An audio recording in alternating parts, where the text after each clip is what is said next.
Wheels up, baby. I know. It's been a while. It's good to be back. I missed your musk. I know. We'd be rocking here. Ed's falling asleep. He's so hungover.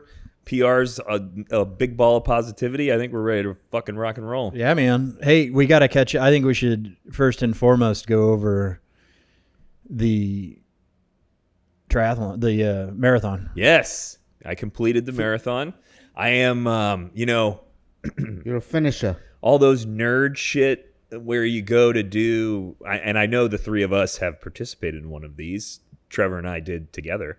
The icebreaker thing where you walk around and it's like 2 lies and a truth or some weird fact about you. Remember when in leadership they made us go around? I think I might have blocked that out. So I am now technically in the Guinness Book of World Records.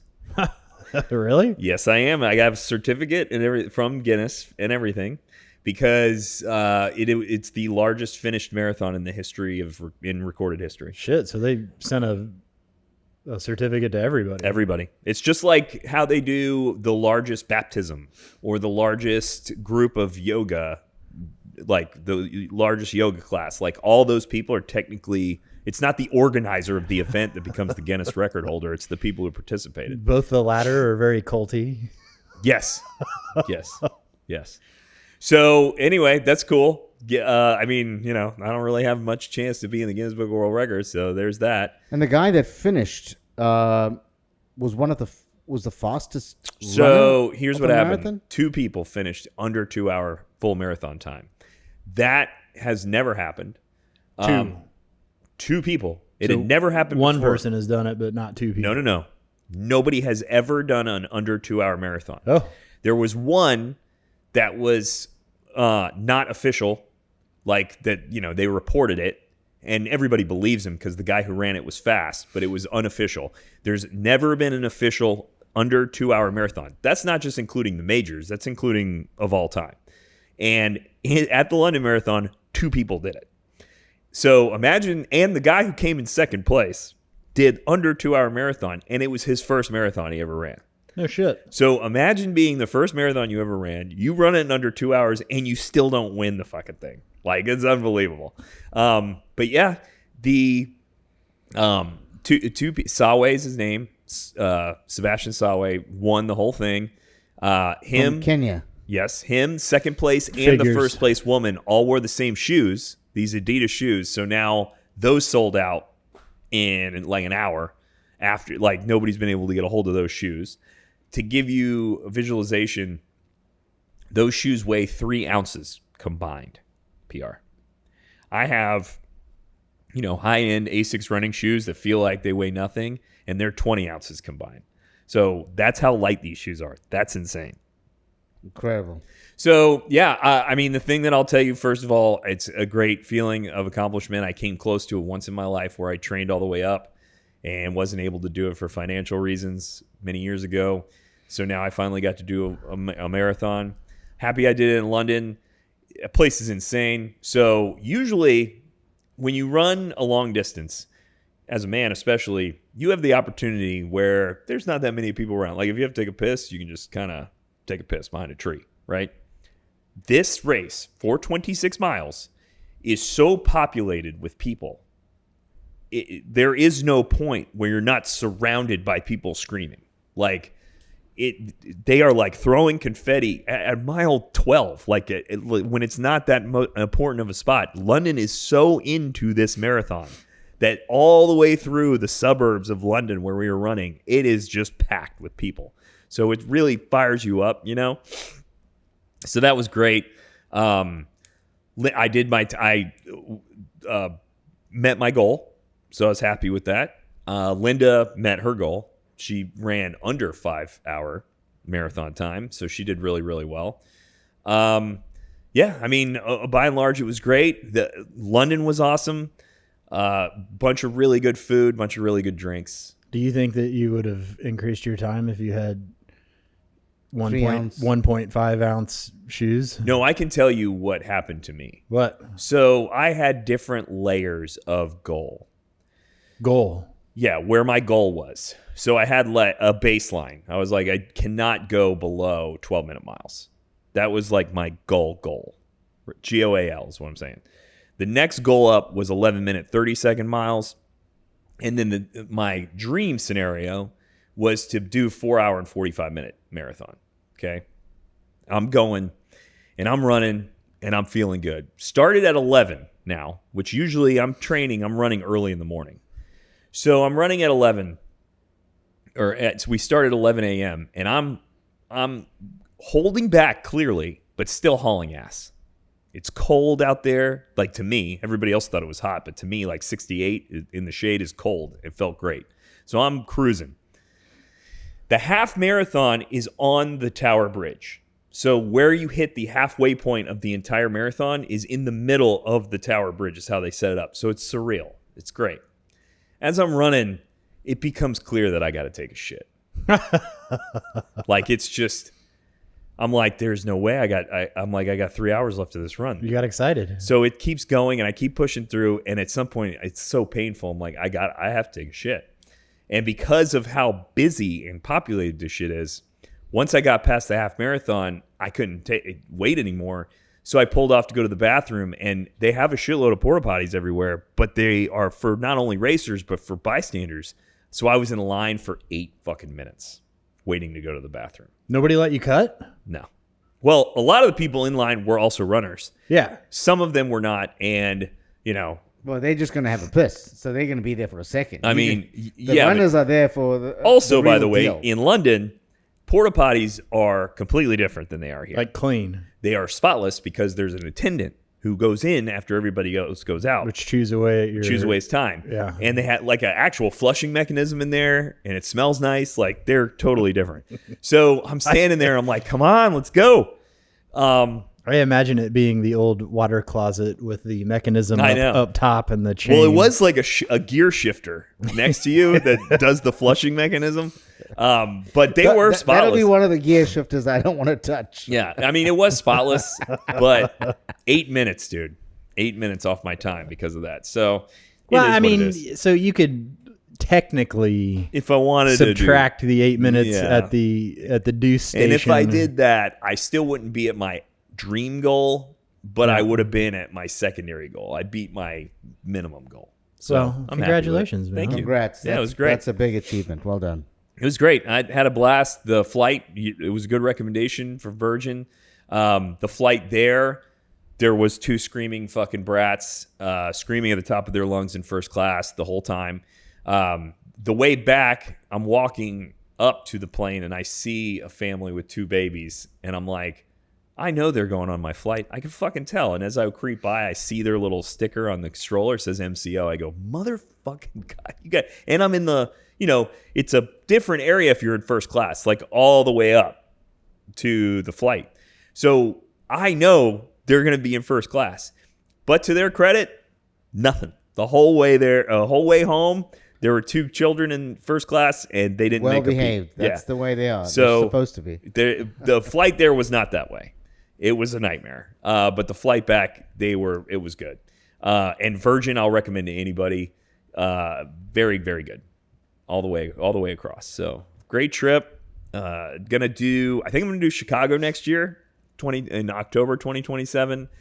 It'll be a completely different training experience because now I'll be training in the summer in Florida as opposed to training in the winter in Florida. So we'll see how that goes. But is this going to be a yearly thing that you do a marathon a year? We'll see if my body holds up. I mean, I like it. I like the discipline it forces me. At this point, you want to pursue it. Yeah, I mean, I like the discipline that it gives me for the 4 months leading up to it. I like the accomplishment. I like the fact that I can fucking eat and drink anything I want for 4 months and still constantly be shaping and losing weight. So, and I enjoyed it. I'd like to do the majors. I don't know if I'm going to be getting crazy with it. Majors? Yeah, there's 7 major, well, really 6, but technically now 7 major marathons in the world. It's London, Chicago, Boston, New York, Sydney, Tokyo, and Berlin. Sydney's new. The other 6 were always the majors. The Sydney they've added recently. So those are the 7 big ones. Technically now Linda's done 2. She's done Chicago and London. So I'd be interested in doing that. Boston is going to be weird. You have to go really fast to get in, just to get into Boston. Why?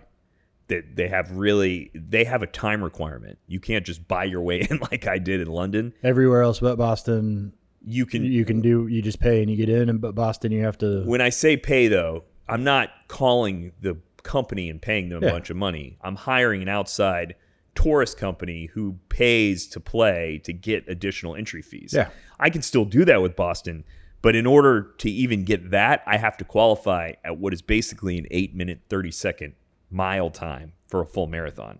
I don't know if I'll ever be that fast again. Huh. I would. Well, I was probably not with that kind of attitude. I mean, I was probably not that fast when I was at my. Like I'm very fast in the shorter runs. I had one of my 5K times was phenomenal. Like Irvin still hasn't beaten my best 5K time I had back when I was in my prime. So, but I don't think I'd be that fast ever. So I don't know if Boston's really realistic, but the other ones, I mean, am I really going to go back to Japan? I don't know. Like there's so many other places in the world I want to go. Will I run Berlin? That intrigues me because Berlin's on my list to go. Why not combine it the same way I did with London? So we'll see. Yeah. Overall, though, great experience. I loved it. I'm glad I did it. People are nice there? People are very, very nice. London's great. It's a very dense city. It's not like New York because it's super fucking clean. It does not smell like piss everywhere.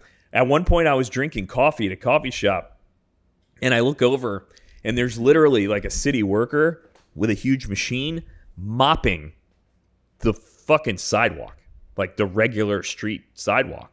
That's what they do. They literally mop the fucking street so that it's clean. So not as clean as Tokyo. Not nowhere on earth I don't think can be that clean, other than maybe like a North Korea where you get fucking killed for throwing litter on the ground. But you get caned for putting gum on things. But London's very clean. Everybody's very nice. Now, it's not blocks either, like New York. The streets are confusing as hell. Like the taxi drivers there are famous for knowing their way around this place because it's insane. Everything's a one way that doesn't make any sense. So, but I will tell you, every block is basically, everything's mixed use. So what you get is it's all commercial on the bottom, everywhere in London. Then it's all residential above that, with parking attached to those buildings. Nice. That's everywhere you go. So on those blocks, every corner is a pub. And I'm not like being facetious or trying to exaggerate.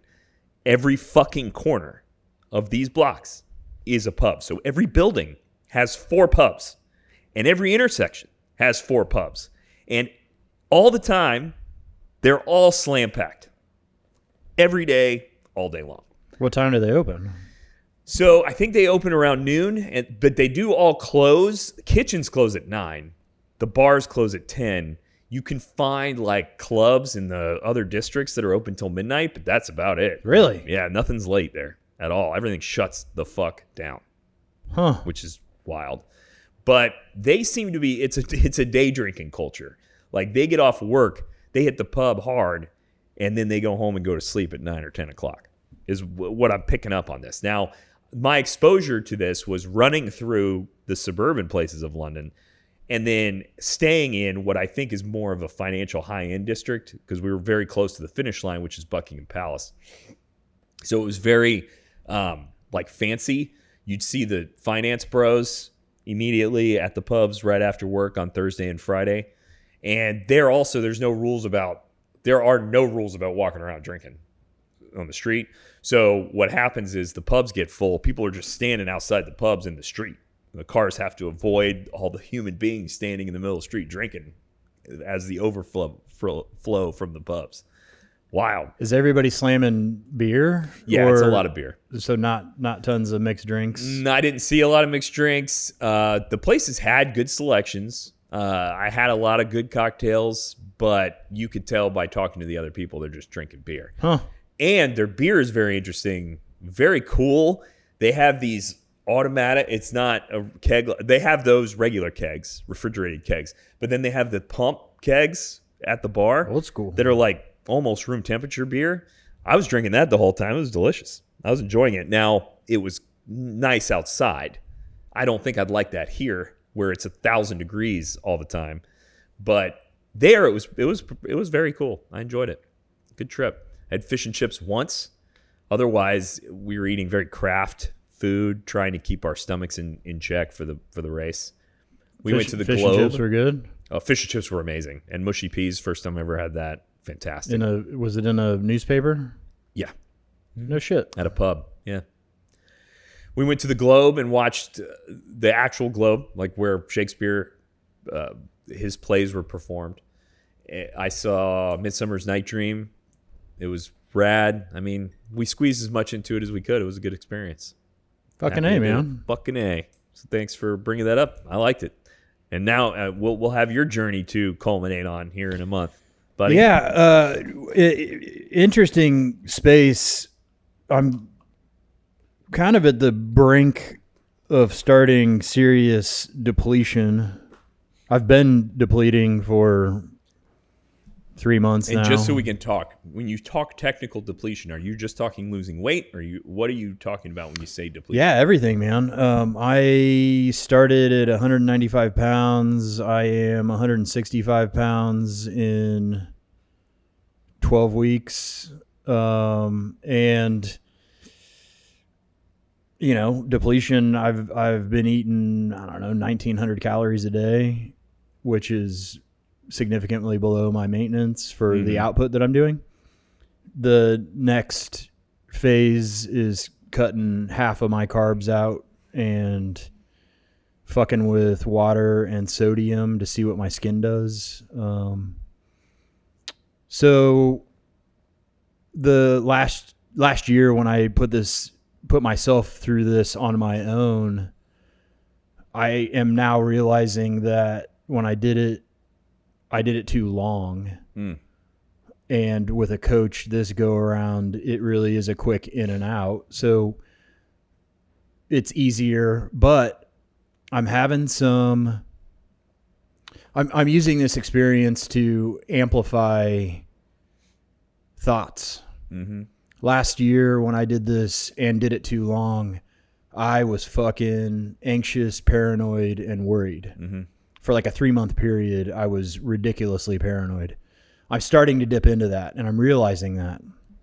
It's cool this time because I made note of the different emotions and experience that I had the last go. So do you think this is a chemical change in your brain based on your diet and exercise output? My hormones are bottoming out. That's what it is? Yeah. I easily deplete serotonin, and then the weird telltale signs are I can't decide what music to listen to. I can't decide what movie to watch. And I'm supposed to be fucking resting.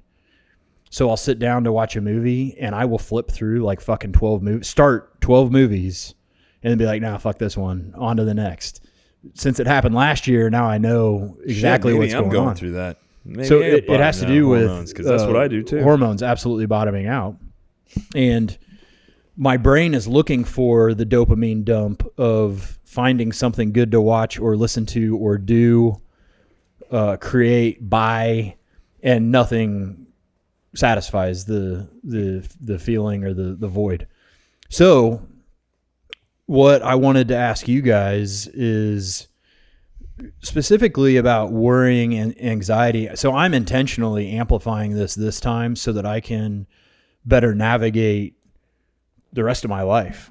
Part of this journey for me is setting up the back half of my life, using the experience for education, personal. So as I am experiencing, let's just classify it as worrying, I am realizing that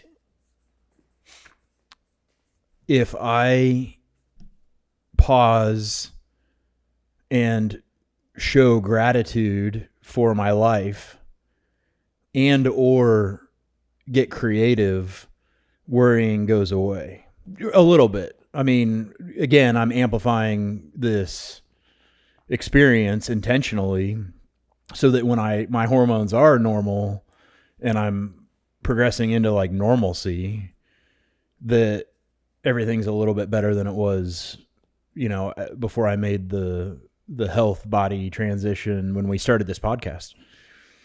So I want to know, What are you worrying about though?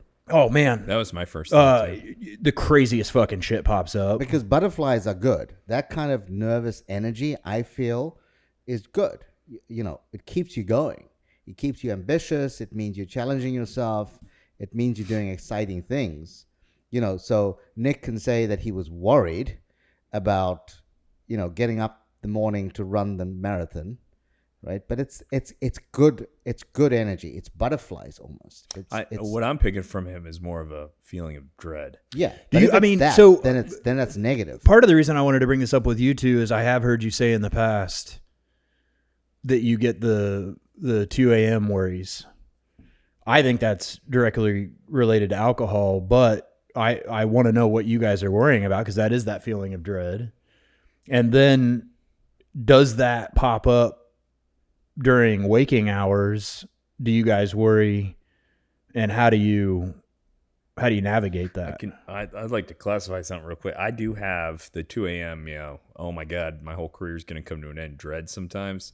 But I can contrast that with a point in my life where I had at post-heart attack, I had about 6 months where I'd wake up and I actually felt like as I was trying to fall asleep, that I was actually fucking dying.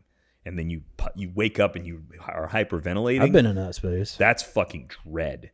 That is not what I'm talking about. Just to give perspective for the feelings that I have when I have worry or anxiety. That said, it's more than what to me, it's more than what PR is explaining. There is the nervous butterflies. This is in no way related to butterflies. Yeah. I love that feeling too. I love going into Before I love a trivia butterflies. show, I still have that. Like it's great. Total side note, I used to worry about butterflies, and because I just hadn't framed it the appropriate way, and that before I reframed it, it could spiral into dread.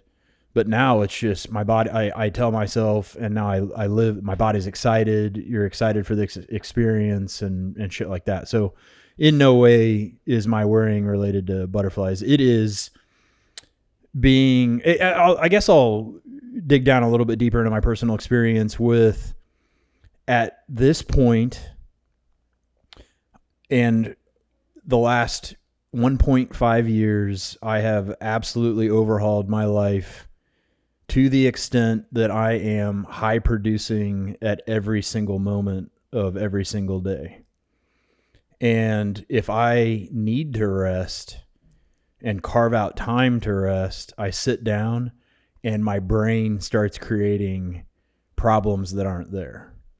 Because I've trained everything, mind, body, spirit, to be high performing at every single second, it is really hard to get the rest and relaxation that I need on a daily basis. Well, you training your brain to do that is a positive step, but it's the same thing that I would say I go through. I'd guess PR and most middle-aged men who are, active and performing. Although we haven't created such a strong scaffolding as you have, society and culture has created a world where we feel as though we should be doing something all the time, and our brain is now creating the same anxiety if we're trying to take a moment off. I think that's where a lot of it comes from, is that I feel as though as soon as I stop and I'm like, I need to rest, my brain's like, no, you got to do this. You got this going on. This is what's going to happen if you don't do it. You need to get up. You need to go do it, when really you're hindering your ability to succeed by not taking those breaks. I agree. So, I agree that I just don't see it to be as so much different. I think that our brains go the same way. And when you said you can't pick, I have that problem. I can't pick out what the hell I'm going to watch. I'm sitting there. I'm like, well, what is not a waste of time for me to watch? At the same time, what is still going to bring me relaxation? It's just impossible to. When I was in a surplus, a caloric surplus, and theoretically hormones were level, I was in an absolutely different space of being able to just be like, yeah, let's watch this, let's go. and commit. So really physiologically what's going on is, and this has to do with reproduction as well. If you're not at a certain body fat percentage, you're in fight or flight. Oh, okay. And your body is saying, I am not in the space to reproduce. This isn't a healthy environment to reproduce. Therefore, no sex drive, stuff like that. That's why that happens. In a surplus, everything's comfy. You feel like you're king of the world. And I appreciate now, having gone through the surplus to the deficit, to understand what's going on with my body. And then I'll be able to apply that moving forward. If I ever feel a certain way, I can readjust diet and ramp up fat intake so I can generate hormones. The other thing that I want to throw out is that based on the fight or flight mechanism at this stage and the constant high performance, I just lost my train of thought because I'm fucking tired and depleted. Oh, there you go. Depleted. I mean, fucking yesterday, I didn't get much sleep Friday night. Yesterday, I was unable to put thoughts together. It's crazy how much fucking sleep matters. So the thing that I try and do is when I have those anxiety attacks, and I can't remember when last I had those 2 a.m.s now. The tricks that I have, one of it is that I try and sleep at a regular time. Mm-hmm. So I try to stop the sleeping at 11:30 sometimes, and sometimes sleeping at 10:30. And is the 2 a.m. Does the lack of the 2 a.m. worries have any relation to you taking magnesium glycinate and knocking yourself out? Magnesium glycinate has been the game changer for me. Yeah. So I haven't had one since I started training. I think the running fucking helped me. I haven't had one at all. I think it's amazing, right? So what is this? Explain. Magnesium glycinate. So Trevor put me onto it. Knocks your ass out. Yeah. Oh, yeah. But it's in a nice way. You actually have a good sleep. But a few things. One is that I have reduced my alcohol intake significantly. So I do agree. Speaking of which, are we going to do a shot? Yeah, I think you guys should. Yeah, it'll make you feel better, dude. That alcohol may play a role. Just me and so I've reduced alcohol intake significantly. I do notice that when I don't drink, the evenings I don't drink, I sleep better.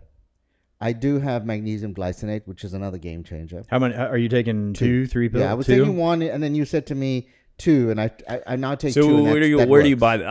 I am if I have a superpower, pure encapsulations. It's on Amazon. Amazon. Okay, pure encapsulations. Yeah, I started with 1 pill, and that doesn't do much.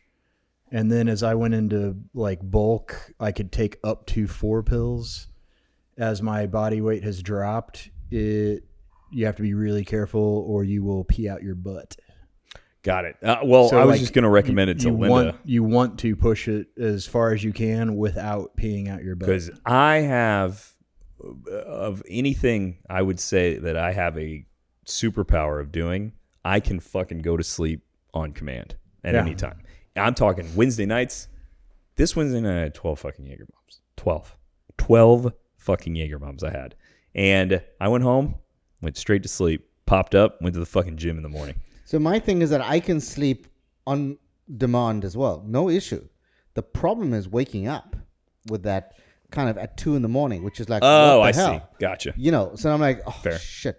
And then, I go pee, I'm in bed again, and then my mind is working at 180 miles, which is what my challenge was. And the worrying thing there, Trevor, was actually not good worrying. It was worrying about things that are way outside of my control. And I will almost start making up stuff. It's not good worrying, So the butterflies, I love the butterflies, but the thing that I was really not enjoying when I was talking about it, and this hasn't happened for, I'd say, probably a year now, but it was a lot of negative stuff. It was draining. It's stuff that was beyond my control that I was worrying about. Mm-hmm. They were almost, in every instance, business related. But you start working out certain outcomes of things, which for some reason, there's no reason to do that. You can actually just get up and go through your normal day in a normal way. You don't have to work out like 50 permutations, and in each one of them, you're going to fail. Well, that's where I want to inject the creative part is bear with me, Showtime, on this concept because it involves children. Gross. I think that I know I've mentioned before. Let's take the shot before every start talking about living rats. species is made to reproduce and grow, like bacteria or a virus or rabbits. Mm-hmm. We're supposed to create more life, right? I think that humans have reached an intellectual stage that we're deciding to not have babies. But I think that if you choose to not have babies, you're still wired to create. So instead of just surviving and reproducing, we need to focus on creating something else if we're not going to do the kid thing. Fair. Business, art, music, food, grow a garden, shit like that, right? And if you don't, then that's when the worrying creeps in.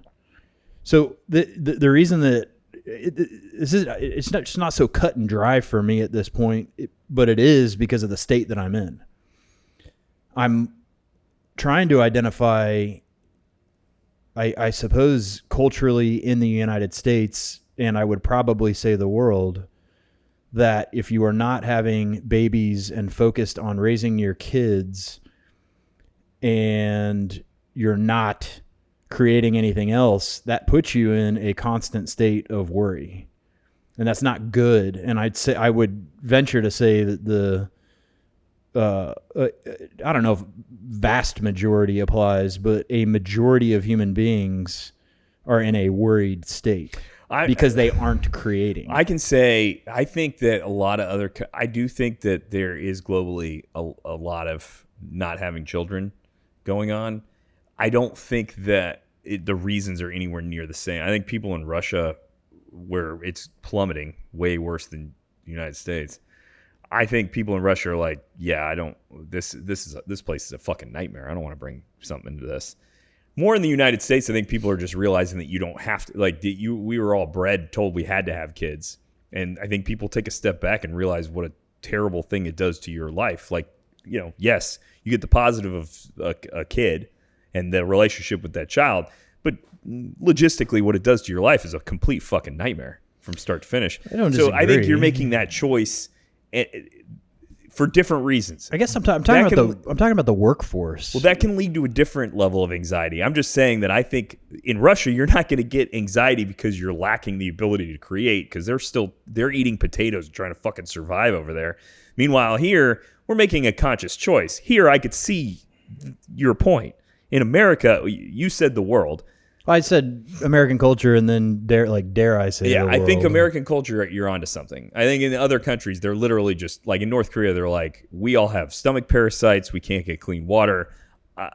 We're not. I feel irresponsible bringing a child into this. In America, we're just making the choice where we're like, yeah, this sucks. I'm not gonna have a kid. But you're arguing. Is your point that you are filling your space because you don't have the activity of the kid?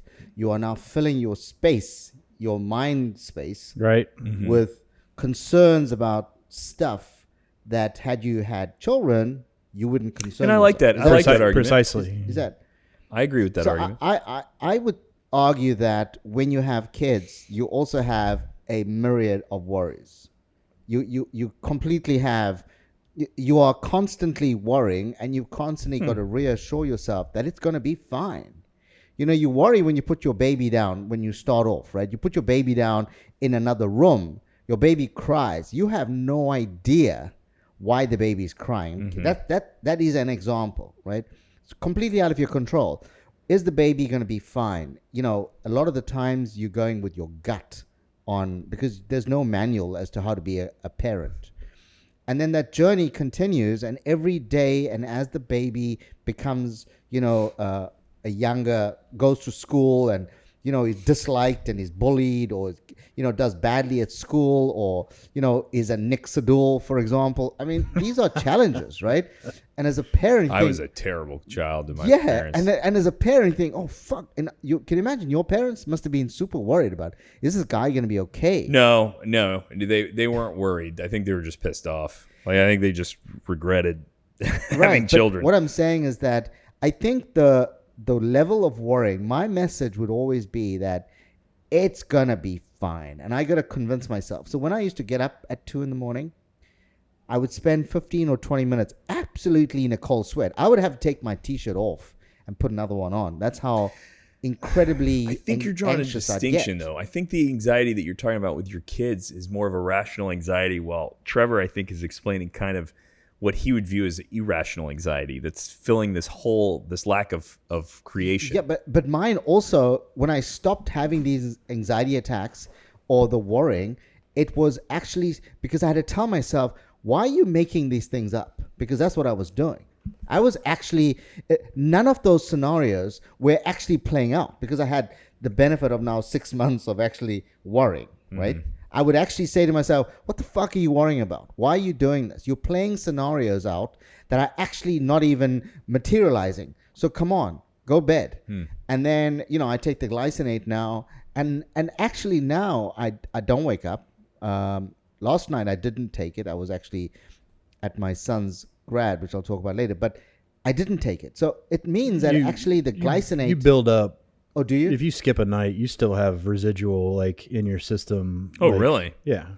Most everything that you do. The supplements. No, I mean like water. Okay. If you Don't skip a day of water, and that's you're probably pretty good to keep going. But if you skip a week of water, it's your system drains. And also, when you start something, it takes a minute for your body to build it up. Yeah. And you keep rolling. Yeah, I've been going through that. It's funny how you're talking about getting lower on sodium with training, with fucking running. I'm actually I started having weird tingling and shit in my fingers, and my doctor was like, "Yeah, you're running 40 miles a week. You need a lot of salt." Yeah, How many? you see it. So You I'm see it in eating your salt. skin. I'm eating salt tablets. How many? you probably at my see it. How many doctor's. milligrams of sodium are you taking a day? So they're runners salt tablets. I have no idea what the milligram dose is, but I'm chewing 8 of those a day, in addition to drinking a shitload of water.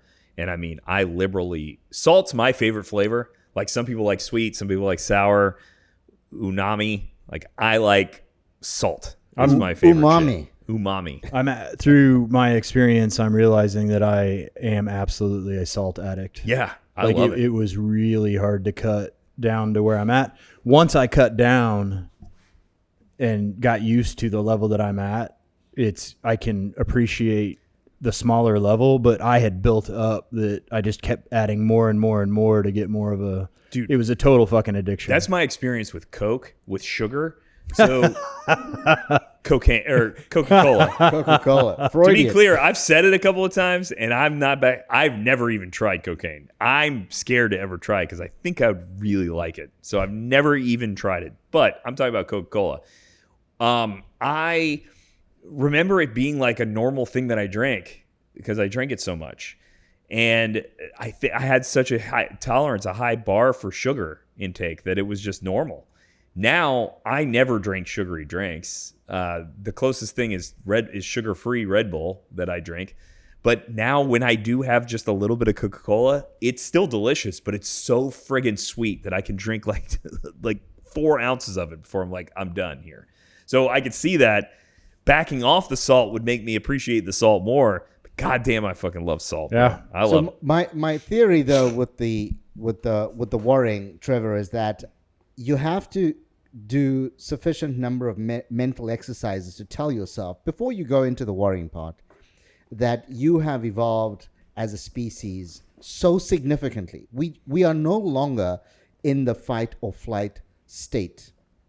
As a race group, we are so evolved that nothing actually should be a threat to you. Well, you're correct, but I would like to throw in that after millions of years of evolution, we are hardwired. I mean, yeah, in the last few hundred years. Yeah, 250 for the United States, 2,000 since Jesus and shit like that. Like, more recently, yeah, but that's a drop in the bucket compared to being hardwired for real fight or flight, which I think will take significantly longer to work out our program system. The majority, so Americans have had real fight or flight only gone for a couple hundred years. Yeah. Other than that, there's still places in this fucking world that they still have real, true fight or flight they have to worry about every single fucking day. I think that we're in a space where we shouldn't, but we are absolutely hardwired to be in that mechanism. So the exercise that I would do when I do find that is to make sure, and I don't do it now because I've kind of convinced myself there's nothing for me to be worried about, right? So I've got this under control. I mean, you're fucking PR, man. You I got know. Yegs, you got. And I tell myself you're living that. the dream, man. But when you have the worrying, you forget about it. That's the problem, right? If I told, hey, come on, you Trevor, man, you and Amanda, you have the best business, you got everything under control. Yes, if I tell you that now, right? But when you have the worrying episode, all of those things about your magical life is out the window. You start really worrying about stuff. So what I do is I tell myself that before I go to bed or whenever. So even when I channel surf, right? I'm telling myself I'm actually enjoying the channel surf. I'm not stressing about the fact that I can't find a movie on Netflix. I'm not stressed about that. I'm just saying I've got an hour before I start kind of trying to tone down my mind because it's racing the whole day, right? So I give myself, and I'm sitting in front of the TV. There's no pressure to watch anything. Sometimes I find some things, and sometimes I don't. I have probably 30 minutes or 45 minutes to be able to watch something. I would say out of 7 nights in a row, maybe once or twice, dude, I find something. The rest of the time, I don't. You've grazed upon something that has really been percolating with me. Let's go. I think one thing about getting older and trying to be where we should be is exactly what PR said. I'm really trying fucking hard to find the enjoyment in the shit that is otherwise terrible. So like sitting there and trying to find the TV, like you said, you're trying to find enjoyment in that. So like having to drive somewhere or having to deal with the mediocrity of regular life is something I'm trying to find enjoyment in what used to be fucking viewed as terrible. If you can do that, the truth is there's going to come a day where I'm going to be at some fucking retirement home and I'm going to be old as shit. I'm going to be looking out the window and I'm going to be like, God, dude, I wish I had that guy's problems. Like not even his good life. I wish his problems are better than my fucking best day here in this fucking retirement home. You know what I'm saying? So there is something to that really brings with it the wisdom of growing older, I think. Trying to sit here and be like, you know what? Nothing hurts right now. I have a theory and then a bridge. I think this fits in perfectly. Yeah. Oh, yeah. Specifically with the endless previews and kind of what you're tagging into. When I was a kid, we had 3 movie channels. Mm-hmm. And they did a deal with a movie company, and they played the same fucking movie every third movie, which, I mean, I could list them off, and guess what your favorite fucking movies are? A League of Their Own, Fifth Element. Yes. Like, I've seen The Fifth Element probably 75 fucking times. Sandlot. Yeah. Like, I could name all the movies that I saw because that was the only fucking option. And you know what? I was grateful that I got to watch one of 3 movie channels. And so just to bridge into this next deal, does replacing, if you go into a worry spat, does replacing it with gratitude and what you've achieved up to this point flip the switch back into, homeostasis? No, I don't. I don't actually try and compliment myself or give myself a pat on the back, right? I don't do that. Okay, sure. Because that to me would be, I'm in a bad space at the moment. I can't find any goodness in anything. Even Ed just woke up to laugh at that. So, like, he was totally asleep, and as soon as you said, "I never compliment myself," he jumped up. But what I have that's a done joke. is I've convinced myself that there's no reason for me in any scenario to be afraid, to be so worried that I'm actually afraid of the next day. Because you're just the best person. I'm not. You're the best. So I know human. that whatever presents itself, and I start actually on Sundays. I start off Sunday night. I say to myself before I put my head on the pillow, "Give me your best shot this week. Give me your best fucking shot." Right? I tell myself that. And so last night when I put my head in the pillow, I said, "You know what? That was actually an awesome week that I just had."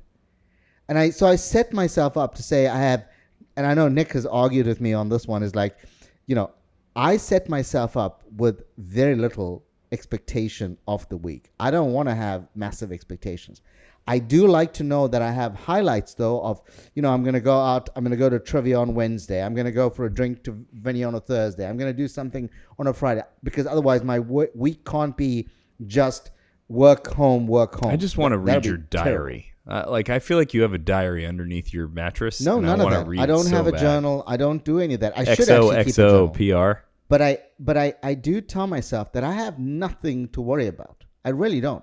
There's nothing that's outside of my control. And things that are outside of my control, I shouldn't be fucking worrying about them. Okay? So let's just keep the week really simple. They're going to be challenges, though. And the reality is I'm going to embrace those challenges, whatever they are. So those are the things that and now my anxiety attacks have gone. They completely gone. I don't have them anymore. I'm trying worrying. Yeah, I worry. And then I got to tell myself, don't worry about it. What are you worried about? I'm fucking PR. There's don't worry about it. What the fuck? Do what I want. And then I stop worrying about it. It's like Do you think is there possibility that modern life is designed to suppress creativity? Yeah. Yes. Totally. Yes. Oh, you're in on my this? answer. My answer is fucking is deep and then gets actually political, so we won't go into that. But I do think modern life is very much themed towards dulling down creativity, dulling down individual thought, creating fucking workers. Well, we think we're creative because of all thinkers. the stuff we have in front of us. No, give me a fucking That's break. not creative. That's not creativity. No. We talked about the amount of stuff that you can do on ChatGPT and all the AI stuff that's out there. You know what it takes to be a good musician, for example. There are people now that are learning to play the drums on fucking AI. See, here's something. That's not creative. Here's something that we could also talk about an entire fucking podcast on, I think. But you say you know what it takes to be a great musician. Like, I think great musicians aren't sitting there following some scheme that they think makes them a great musician. They're doing their fucking thing, and there's a million of them doing their thing, and the ones that get followers or whatever's going to be accepted right now. But everybody else is still just expressing their artistic values, and some of them get followed and some of them don't. Yeah. I mean, that's what I think. That's right. So when you say that, though, I don't think they're sitting there strategically planning that. I think they're enjoying their creativity one way or the other. That's why you see a bunch of artists who say immediately, I always wanted to be rich. I mean, everybody wants to be rich, but they didn't want to be famous. Like the fame is a negative aspect to it. They want to make a living creating their art, and fame comes along with it, and they deal with it. I don't know if I am a great musician drummer. I do know that I worked my ass off to put energy into the creation of whatever I've generated through drums and percussion. I attempted to follow suit and take lessons from a mentor instructor. This was also kind of the dawn of YouTube, and I would watch videos or go to I can't remember what they're called, not drum conventions, but like a famous drummer would show up and give whatever word I'm searching for. And I, at a point, was like, fuck all that shit. And I think that amount of creativity to still stay focused and figure out my version of drumming is what creates greatness. Maybe some people like it and maybe some people don't, but I set out on my own unique path without being instructed to figure it out on my own, which leads me to when I forgot what I was saying earlier, that because I am capable of generating so much creativity accompanied with discipline and focus, that I don't know if it's just me. I don't know if I was born this way or if I trained myself to be this way. But when I am supposed to turn off, that's when worrying creeps in. So I've made my mind, or I was born with my mind to constantly create good things. And if I don't focus, like really hard focus, my mind doesn't turn off, and then it automatically goes into creating problems that don't exist. Didn't you say that when you were younger, you had to take some medication to calm your mind down? You were always racing. Your mind was always racing. Yeah, I was theoretically diagnosed with ADHD, and they put me on speed. They put me on prescribed speed, which had a not adverse effect, but like theoretically, if you're hyped up, it turns you back around. And I was on prescribed medicine for 16 years, which was like really great in a bad way. It was like it was like doing speed. And then you stopped? Yeah. To be completely transparent, it was becoming increasingly difficult to get my prescription filled. The government was locking down on the type of medicine it was. And I had made some shifts in perspective. I had just started dating Amanda, and she came in town from New York. We dated long distance at first. She came in town from New York, and we spent the weekend together, me getting clean off the medicine. I went through withdrawal stuff, and we spent the weekend in bed, and it was like getting off of a serious drug. And then, but don't you think, because you're worrying now is you almost making this shit up. You worrying about stuff that you shouldn't be worried about. Your mind is racing for no reason. You need to calm your mind down. Yeah. But you had help when you were 10 or 11. Do you think I got put on meds when I was mid-college? And I say theoretic because I have a plethora of thoughts on our education system and making kids hold still for extended periods of time. But I think they throw drugs at people for the most part just to get them to conform. I think that if I went to a non-traditional school in some way, shape, or form, that my style would have worked better for absorbing information and just traditional shit. So like I did not excel at traditional college. I quit, and I did really well when I would go to tech and trade schools when I wanted to focus on what I wanted to do instead of geology and medieval history. Don't you think you're naturally wired for your brain to be racing? So yeah, I think that I'm wired that way, and I also think that because I'm wired that way, I don't fit into what stereotypical life and culture is in Florida or the United States. So isn't that where at the heart of your worrying, that your mind is not actually calming down? There's a time when you actually need your mind to calm down. You need to find a way of. Yeah, I'm working on it adamantly. So, well, how about the gym? Yeah. That's still stimulus, and I'm studying actually specifically this last couple weeks what I need to do, what I think I need to do to progress. So, gym, you're surrounded by people, you're surrounded by shitty overhead lighting. You're jamming. I have music in my ears, and I don't work out like a typical person. It's just pure stimulus. And, you know, I guess the research that I've done for me specifically, how to unwind, a massage could count. I tap out when I do the massage. I'm focused on my body. I'm focused on mind-body connection. But I think I need something. Do you fall asleep when you do a massage? I used to fall asleep when I got. Because that to me would be the ultimate relaxation, right? If you're really going into the zone, It is great. you just kind of. But you know, at the Ritz, they sell where you get a massage and they give you can buy a massage and then you get 60 minutes after where they just let you sleep in there. That's pretty cool. There's a place that Linda loves There was a place in South Africa I used to go to. After the massage, you would go and lie on a waterbed.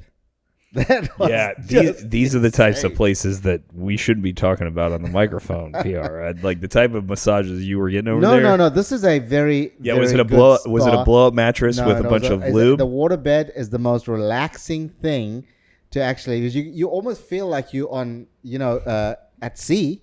You almost feel you're at sea, and you're just lying there, and the water is kind of. Dude, my brother's first bed was a fucking waterbed. My parents bought a waterbed, king size waterbed, and they didn't like it.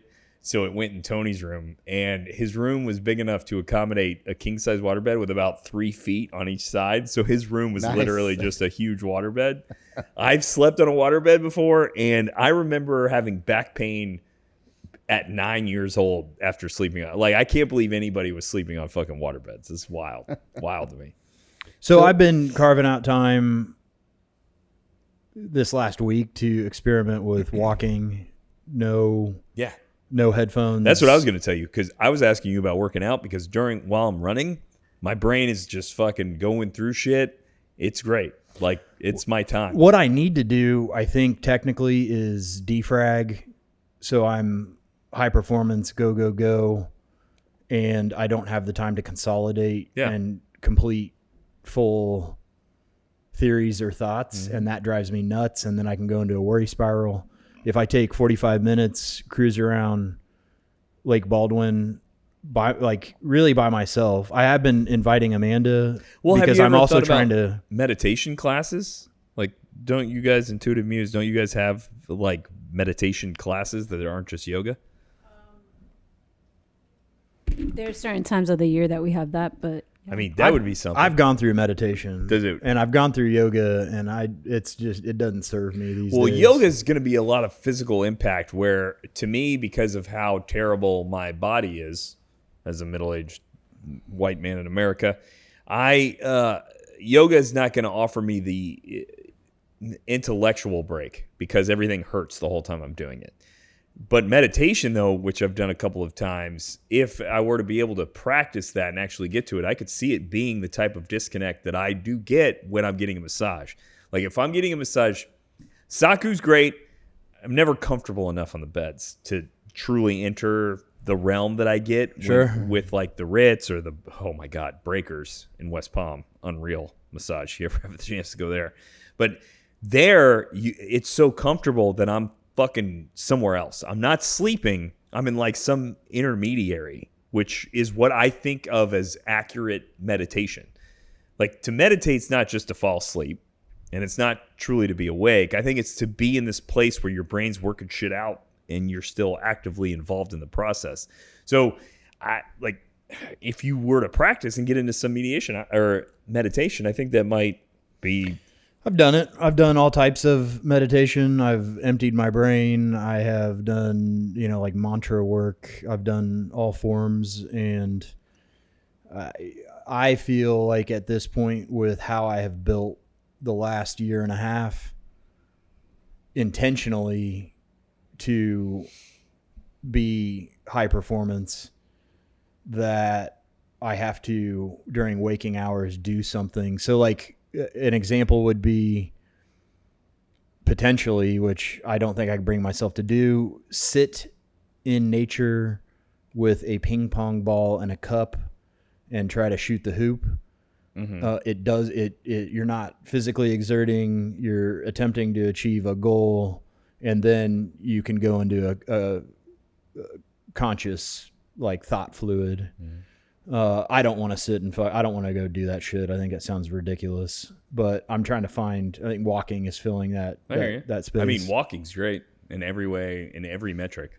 So. I mean, the two things that I'd be looking for is one is what are you worrying about? Because I think you have a great life and there's nothing for you to worry about. I think that you've got so many things that are in your favor right now. I would be saying, one, there's nothing to worry about.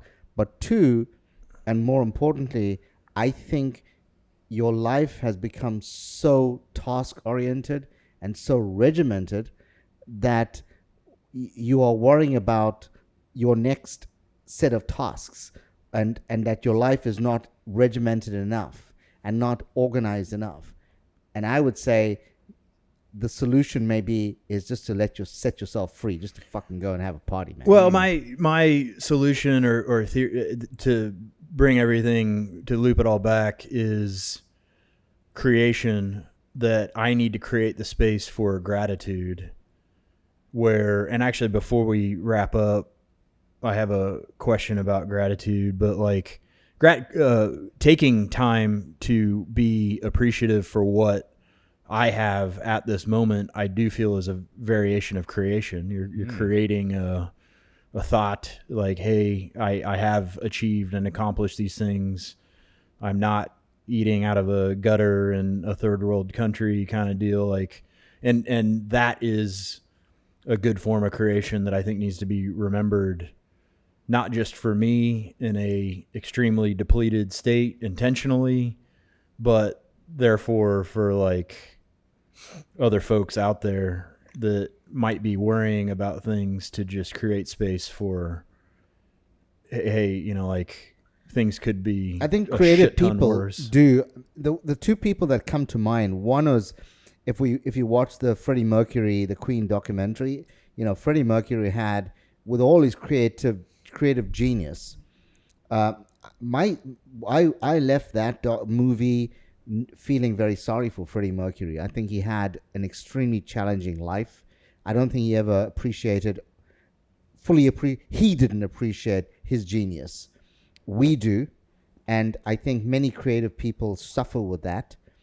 A week ago, I watched Michael, the new Michael Jackson movie, and Michael had an incredibly challenging life. Oh my goodness, he was genius in everything. When he watched a movie, for example, what's the movie where there was the guy that was dancing in the rain, dancing in the rain? Singing in the Rain? Yeah, Singing in the Rain. There was that. I think it was called Singing in the Rain. No, the dancer. What was his name? Oh, Gene Kelly. Gene Kelly. Now, normally when people watched it, they watched it for the movie, right? When Michael Jackson watched that movie, he was watching Gene Kelly's foot movement.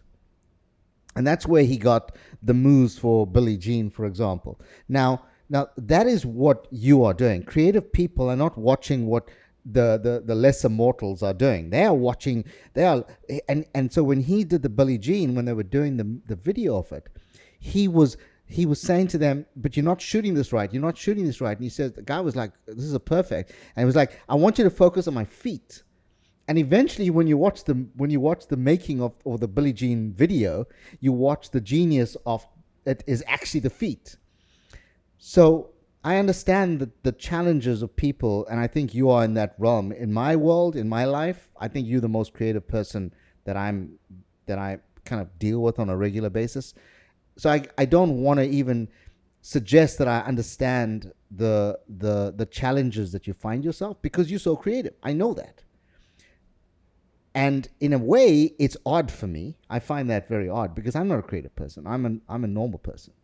So I do things on the spur of the moment. You, on the other hand, are very creative, and I wouldn't suggest I understand it. But I would say the closest I've come to it is those two people that were geniuses in, they really, there's nobody else that'll ever become a Freddie Mercury in my mind, or a Michael Jackson. But were they happy? No, they were not. I think I have zero idea if this is accurate. I would venture to guess that genius comes out of pain and suffering, and that's part of the deal. I mean, that's most part art, of the package. Art comes out of pain. And Yeah. I agree. Good stand-up 100%. comedians are fucking miserable. And Yeah. It's rare that you find some artist who lived like some great life.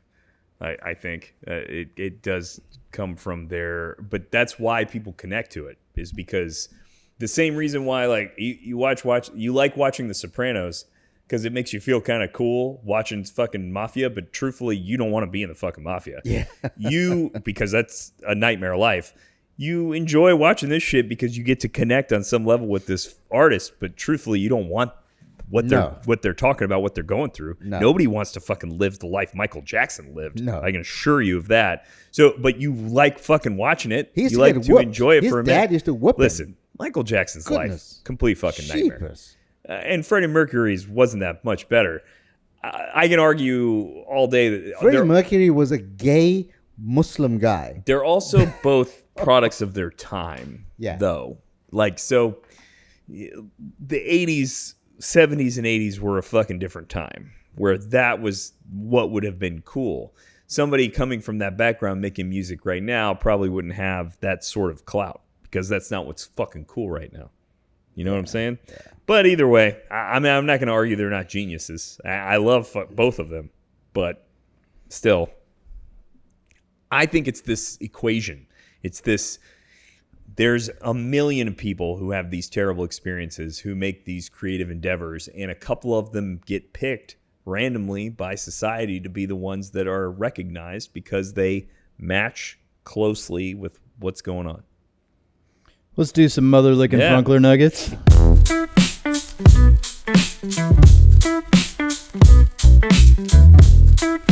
Word up. What you got, PR?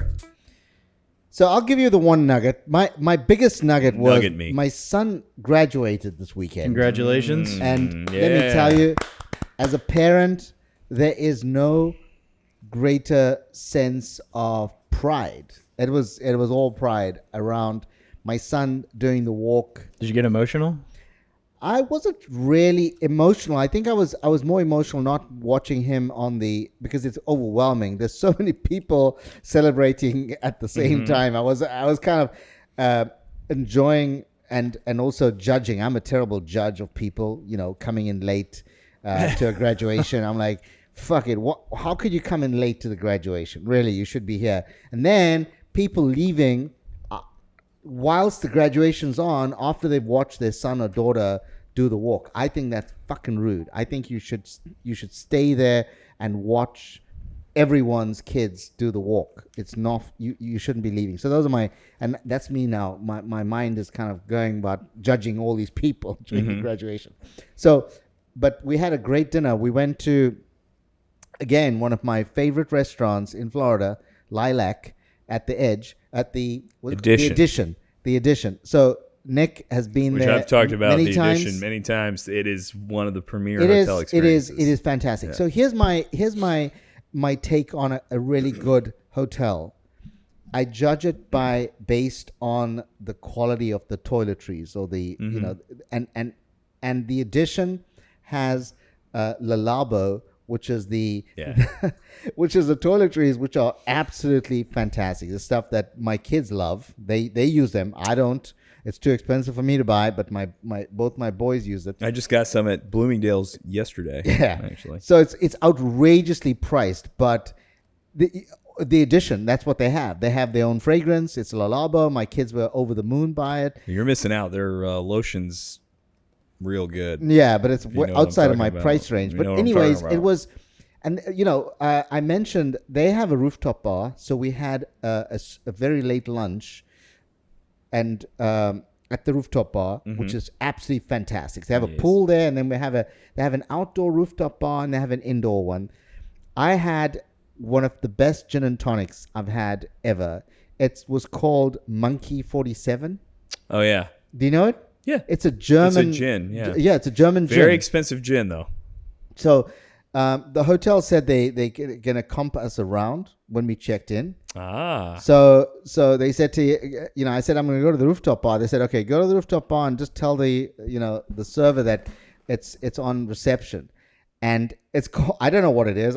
So both my boys, my one son had some other cocktail. Nick would have been familiar. I don't know what it is. And then Devin, the one that graduated, had the double gin and Fever Tree. I think it is the tonic. Fever Tree. Well, so that's part of the reason why it was so good.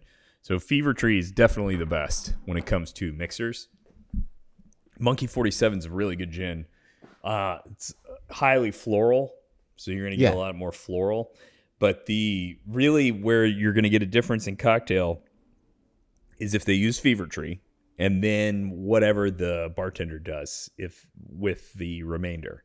So what else was in it other than just gin and tonic? It was just gin and tonic with a lime. I think it was a lime. There was no black peppercorn or? No, I don't think so. Okay. So usually that's a good addition. A little black peppercorn in there. It offsets it. Star anise is usually thrown in there, and cucumber. But I think it was just a lime, and that was it. But it was fine. It was. So I love the idea of being at the rooftop bar because we don't get them in Orlando. We don't really have rooftop, or definitely not in Winter Park. Well, it's too hot and disgusting here. We're in the soup bowl, as they call it. But the nice thing about the Edition is they have an indoor rooftop bar as well. So we actually were sitting right up high. It's a beautiful bar. The server there was Justin. He was fantastic, exceptional. I would say if you're in Tampa, there is nothing else. I agree. Nick said it a few times. I'm like, oh, fuck, I agree. What is There's Nick two know? blocks in Tampa that are worth going to. Other than that, Tampa. And then there's coffee shops the next morning all around. There's walking distance, all around. So overall, what an amazing weekend. That is a nugget for me that I'll probably live the rest of my life noting. Got me? Yeah. Let's see. I did mine. I blew my load with London. I'll do the next one for right mine, on. So hit it up. The Intuitive Muse and I went to Community Center 729, which is over by your house. Really? Where? Behind Tori Tori. So it's a hippie place. Oh, on the right. If you're coming from 1792, walking through the parking lot, it's on the right. Yeah. Got it. It's very metaphysical. They have a small store, hippie dresses, gems, necklaces, typical spiritual stuff. We did a sound bowl meditation. Nice. Used to go all the time. I think it's every Sunday. So when I was asking you if you've tried meditation, literally it's part of our Funkler Nuggets. Yeah, but here's let me explain the story. Transition. Yeah, we used to go all the time, and I thoroughly enjoyed it. There's a couple that hosts it. One guy does the talking and sets the mood and has some sort of topic or whatever, and his partner starts playing sound bowls, and you sit around, you lay on your back for 30, 45 minutes. Sound bowls are pretty cool. So it's a sound bowl, it's not a you're not doing any yoga. It just kind of get into your zone, lie down and meditate. Is that the idea of sound bowl? Yeah. I mean, I like that. The position you're sitting in means so much to meditation to me. Like, because as soon as I start trying to get out of my mind, something starts hurting. Like my knee, I'm like, oh, my fucking knee, I got to stretch out. Or like, I can't, I'm not comfortable sitting this way. So I would see that positioning you at the beginning would be extremely important. Well, I highly recommend, based on previous years, this experience. I don't know if it's my bodybuilding project or what. I couldn't fucking hold still. Yeah. It just, like what you're saying, everything was hurting. My shoulders are hurting. The lady next to me smelled like she was smoking weed in the but not good weed. It was like she smelled like a burnt bowl. Or like somebody who smokes cigarettes. I love the fucking smell of cigarettes, but the smell of cigarettes on somebody is disgusting. A guy started snoring and distracted me, which I think it's cool that he could fall asleep. I wish I could do that at this point. But that's not what you're supposed to do for meditation, right? You shouldn't fall asleep. your idea is to get your mind at a certain level of relaxation. You should be in theta. Yeah, but you shouldn't fall asleep. That's this the, middle that's the ground, brain I wave think, yeah. right before you're going to go to sleep. Yes. And you're riding the line of Yes. You're trying to of being not fall asleep, but you're also not awake. I do Like, that yeah. in the sauna. but you I run actually- you run the risk of potentially falling asleep. Yeah, but you know it. You kind of you're riding it, and you know it, and you every now and then you got to kind of get yourself up again. Yeah. And it's an interesting. It's like almost on the like if you're surfing and you get to the top of the wave. But I like that idea of getting there. I used to be able to do that successfully all the time. For example, Amanda and I spent a couple of weeks in Peru, and we did a meditation in Machu Picchu, which was That's awesome. phenomenal. Yeah. And I fell asleep and woke myself up snoring in Machu Picchu, which I thought was kind of That's fun. Great. It's a good story. Yeah. So yeah. Anyway, community center is really fun. Check it out. The guys are awesome. They have different, not classes, but like events. They do group meditations.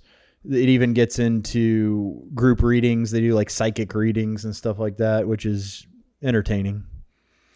All right. Thank you for listening. Special thanks to the Wizard of Ed and the Intuitive Muse.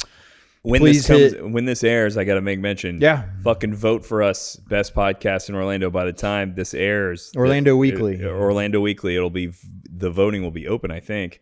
So if it's not, stay tuned. But either way, as many votes as you could possibly do, vote for us. Best local podcast with Orlando Weekly.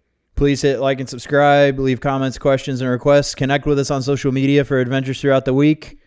See you in the promised land. The Candyman can.